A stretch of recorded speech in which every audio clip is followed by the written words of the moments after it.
Hello everyone, कैसे हैं आप सभी। मैं उम्मीद करता हूं बहुत अच्छे होंगे। और हम साइंस के लेक्चर पहले ले चुके हैं, करीब 2 लेक्चर हमने पहले ले लिए हैं आपके। आज हमारा तीसरा लेक्चर है स्टूडेंट्स। और उम्मीद करता हूं कि पिछले 2 लेक्चर में मैंने जो भी बेसिक चीजें आपको समझाई है आपने वो पढ़ी होंगी, क्योंकि पढ़ोगे तभी साइंस इंटरेस्टिंग अच्छी लगने लगेगी। अगर नहीं पढ़ोगे तो बर्डन लगेगा फालतू का, फिर आप याद करोगे और याद करने से देखो नंबर नहीं आते इतने अच्छे, समझने से नंबर आते हैं स्टूडेंट्स। तो आज हम आपसे बात करने के लिए आए हैं स्टूडेंट्स। कल हमने जो बात कर ली थी उसका थोड़ा सा रिवीजन देख लेते हैं हम। कल हमने आपको बता दिया था कि एसिड क्या होता है, बेस क्या होता है, सॉल्ट क्या होता है और वाटर ऑफ क्रिस्टलाइजेशन क्या होता है। आज मैं आपको स्टूडेंट्स बताने जा रहा हूं आर्हेनियस थ्योरी। क्या बताने जा रहा हूं स्टूडेंट्स? Arrhenius theory.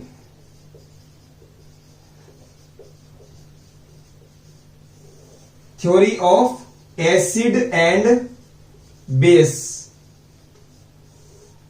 आर्हेनियस सिद्धांत, थ्योरी को बोलते हैं सिद्धांत, और इसको हिंदी में भी आर्हेनियस ही बोलेंगे।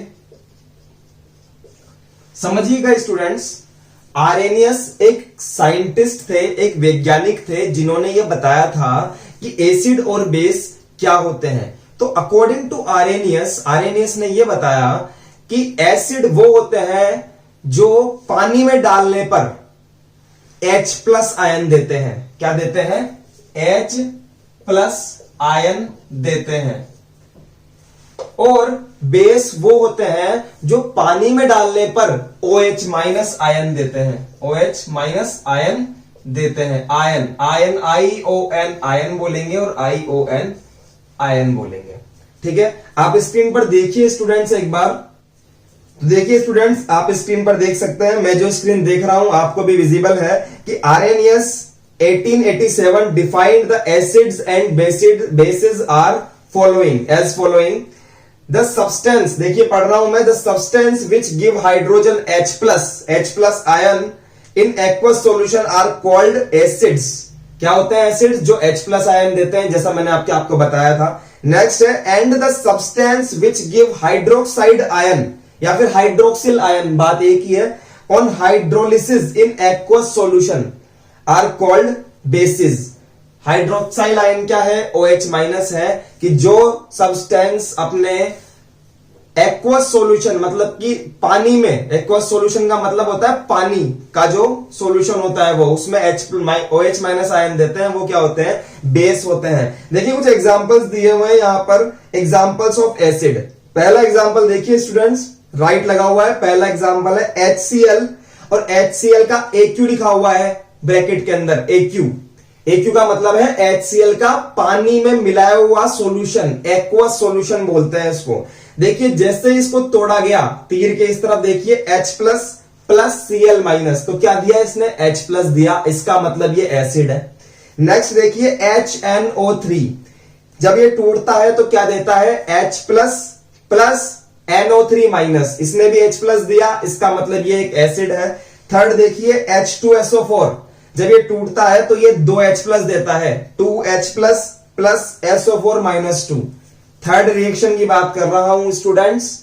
और देखिए नेक्स्ट फोर्थ रिएक्शन CH3COOH, जैसे ही ये टूटता है तो H+ अलग टूटता है, प्लस CH3COO- नीचे की तरफ 4 एक्वस, तो ये भी H+ दे रहा है, इसका मतलब ये भी क्या है? एक एसिड है। नेक्स्ट देखिए लास्ट H2CO3 एक्वस, जब ये टूटता है तो किस तरह टूटता है? H+ HCO3-, इस तरह से स्टूडेंट्स टूटता है। तो मेरा आपसे कहने का मतलब यही है कि वो सारे सब्सटेंस जो टूटने पर H+ देते हैं वो क्या होते हैं? वो एसिड होते हैं स्टूडेंट्स। तो जो रिएक्शंस हैं हमने लिखी अभी अभी, उसके नीचे हम लिख सकते हैं कि these are all acids because they give H+ ion, they give H+ ions in aqueous solution. पानी के विलियन को बोलते हैं सॉल्यूशन, कि पानी के सॉल्यूशन के अंदर H+ आयन देते हैं, इसलिए ये क्या है? एसिड्स हैं।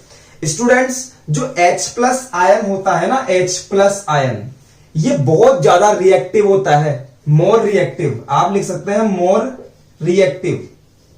देखिए रिएक्टिव का मतलब होता है रिएक्शन करने वाला, घुलने मिलने वाला। ठीक है, तो H प्लस मोर रिएक्टिव होता है, इसलिए अकेला नहीं रह सकता अपनी जगह पर, ये रिएक्शन कर लेता है वापस से जल के साथ में, जल या फिर पानी के साथ में, यानी H2O के साथ में, और H3O प्लस आयन बना देता है। तो इसको भी हम लिख सकते हैं एज अ नोट कि free hydrogen ion H plus is more reactive, अभी बताया था आपको, so it remains in the form of hydronium ion, इसलिए ये हाइड्रोनियम आयन की फॉर्म में रहना पसंद करता है ऑन रिएक्टिंग विद वाटर।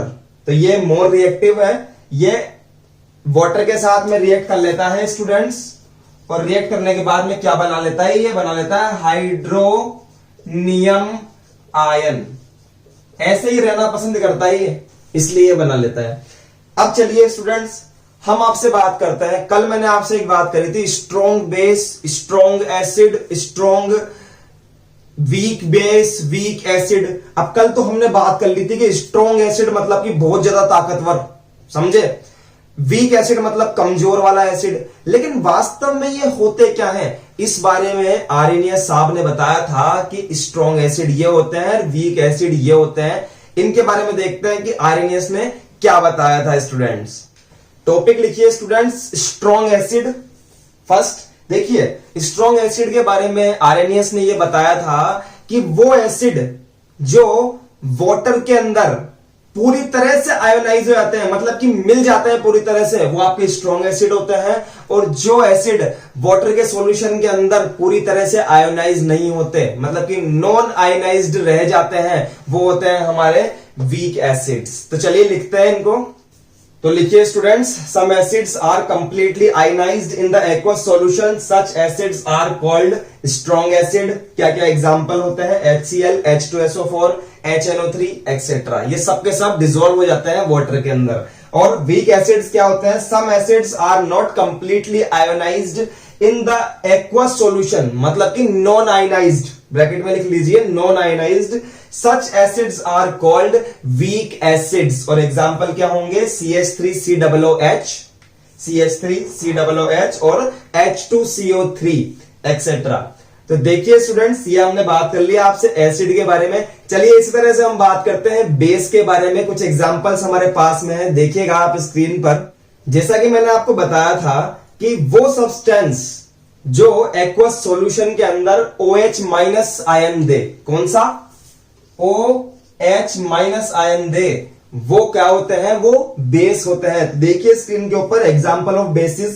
पहला जो एग्जांपल है मेरे पास में KOH, पोटेशियम हाइड्रोक्साइड, ये टूट रहा है किसमें, K प्लस और OH माइनस में, तो OH माइनस दे रहा है, इसका मतलब ये क्या है, बेस है।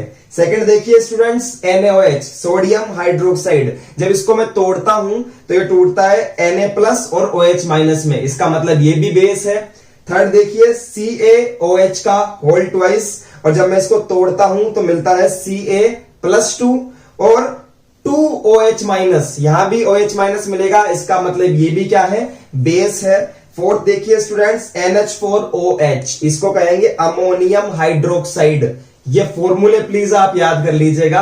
तो अमोनियम हाइड्रोक्साइड को जब मैं तोड़ता हूं तो बनता है NH4 प्लस OH माइनस, तो ये भी OH माइनस देता है, इसका मतलब ये भी क्या है साहब, ये भी बेस है। तो हम लिख सकते हैं यहां पर स्टूडेंट्स नीचे कि there are all bases because they give hydroxyl ion in the aqueous solution. वो सारे के सारे रिएक्शंस हाइड्रोक्सिल आयन दे रही है अपने एक्वस सॉल्यूशन के अंदर, इसलिए ये सारे के सारे सब्सटेंसेस क्या है, बेसिस है। चलिए स्टूडेंट्स, हमारे पास में जो नेक्स्ट टॉपिक आता है वो आता है स्ट्रॉन्ग बेस और वीक बेस। ये वैसा ही है जैसा कि हमने अभी एसिड के बारे में पढ़ा था। स्ट्रॉन्ग बेस क्या होते हैं, पहले सुनिएगा। वो सब्सटेंस जो एक्वस सॉल्यूशन में पूरी तरह से आयोनाइज्ड हो जाते हैं, वो सब्सटेंस, वो बेस क्या होते हैं, स्ट्रॉन्ग बेस होते हैं। और वो बेस जो एक्वस सॉल्यूशन में पूरी तरह से आयोनाइज्ड नहीं होते हैं, वो वाले बेस क्या होते हैं, वीक बेस होते हैं। तो चलिए लिखते हैं, strong base, those basis which are completely ionized in aqueous solution are called strong base। Example है KOH और NaOH। ठीक है स्टूडेंट्स, वीक बेस की डेफिनेशन है those bases which are not completely ionised in the aqua solution are called weak bases. और example है NH4OH, MgOH का whole twice etcetera. तो ठीक है स्टूडेंट्स, आपका आरएनएस थ्योरी के ऊपर जो क्वेश्चन आता है वो मैं बता देता हूं कैसा आता है। ऐसे आता है, define acid and bases by Arrhenius theory, ये क्वेश्चन आता है। तो क्या करेंगे आप, अभी अभी मैंने पढ़ाया आपको कि एसिड क्या होता है, आरएनएस के अकॉर्डिंग डेफिनेशन लिख दीजिए और स्क्रीन पर आपको 4-4, 5-5 एग्जाम्पल दिखाए थे, उनमें से कोई भी 1 या 2 एग्जाम्पल आप लिख सकते हैं। फिर आपको मैंने बताया कि बेस क्या होता है आरएनएस के अकॉर्डिंग, वो डेफिनेशन लिख दीजिए, 1 या 2 एग्जाम्पल दे दीजिए, बस आप इस क्वेश्चन का आंसर दे सकते हैं। तो स्टूडेंट्स ये आपका वर्क रहेगा कि क्वेश्चन लिख के आप आंसर खुद लिखें यहां पर और मुझे सेंड करें। ठीक है स्टूडेंट्स, चलिए हम नेक्स्ट आपसे बात करते हैं। स्टूडेंट्स, हमने कल वाले लेक्चर में एक चीज पढ़ी थी, न्यूट्रलाइजेशन रिएक्शन पढ़ी थी कल हमने, कि जब एसिड और बेस मिलता है तो सॉल्ट बनाता है, ये हमने कल पढ़ी थी, और साथ में वाटर भी बनाता है। तो स्टूडेंट्स, एक आरएनएस साहब ने भी कही थी कि न्यूट्रलाइजेशन रिएक्शन ये भी होती है, अपने अकॉर्डिंग भी उन्होंने बताई कि एक रिएक्शन ये भी होती है। तो क्वेश्चन के तौर पे कर लेते हैं हम। क्वेश्चन है कि what is the neutralisation reaction according to Arrhenius. Arrhenius के अकॉर्डिंग न्यूट्रलाइजेशन रिएक्शन क्या है? तो आरएनएस ने सिंपल सी एक बात बोली थी कि एसिड और बेस की रिएक्शन में जो H+ और OH- आयन हमें मिलते हैं ना स्टूडेंट्स, इन H+ और OH- को मिलाने पर हमें वाटर मिलता है। क्या मिलता है? वाटर मिलता है। देखो आप, H+ और OH- को जब मैं ऐड करता हूं तो क्या मिलता है? 2 तो H हो गए और 1 O हो गया, तो वाटर मिलता है। तो यही कहा था आरएनएस ने कि हमें वाटर मिलता है H+ आयन और OH- आयन को आपस में रिएक्ट करवाने पर। तो लिखते हैं इसको, according to Arrhenius on reaction of acid and base H+ and OH- ions combine to form water. H+ ion और OH- आयन मिलकर क्या बनाते हैं? वाटर बनाते हैं। ये रिएक्शन हो गई H+ ion plus OH- H2O। This reaction is called neutralisation reaction. तो स्टूडेंट्स, ये ही बताया था आरएनएस ने। अब मैं आपको एक बात बताना चाहता हूं, बड़ी ही इंपॉर्टेंट, और वो बात ये है स्टूडेंट्स कि आरएनएस ने ये तो बता दिया कि एसिड और बेस क्या होते हैं। जो H+ देते हैं वो एसिड है, जो OH- देते हैं वो बेस होते हैं। लेकिन हमारी दुनिया के अंदर ऐसे सब्सटेंसेस भी हैं जो ना तो H+ देते हैं ना OH- देते हैं, फिर भी एसिड होते हैं। समझ रहे हैं आप? और कुछ ऐसे होते हैं ना तो H+ देते हैं ना OH- देते हैं, फिर भी बेस होते हैं। तो वो कौन कौन से थे उसके बारे में भी फिर आगे वैज्ञानिक आए, उन्होंने कहा कि आरएनएस जी, आपने ये जो बात बोली है ये बिल्कुल सही है, हम मानते हैं इस बात को, लेकिन उनका क्या, उन सब्सटेंसेस का क्या जिनमें H+ भी नहीं होता और OH- भी नहीं होता, उसको हम कैसे देखें? तो वहां पर ये थ्योरी फेल हो गई थी। उसके बाद में नए जो साइंटिस्ट आए, उन्होंने कहा कि हम बताएंगे कि एसिड और बेस क्या होता है। उनका नाम था ब्रोंस्टेड लोरी। इन्होंने अपनी थ्योरी दी थी एसिड और बेस के बारे में। तो आज के लिए तो इतना ही स्टूडेंट्स, अगले लेक्चर में हम आपसे मिलेंगे और आपसे बात करेंगे कि ब्रोंस्टेड लोरी साहब ने क्या बताया था एसिड और बेस के बारे में। तो चलिए स्टूडेंट्स, हम मिलते हैं आपसे नेक्स्ट लेक्चर में। Thank you so much, all the best.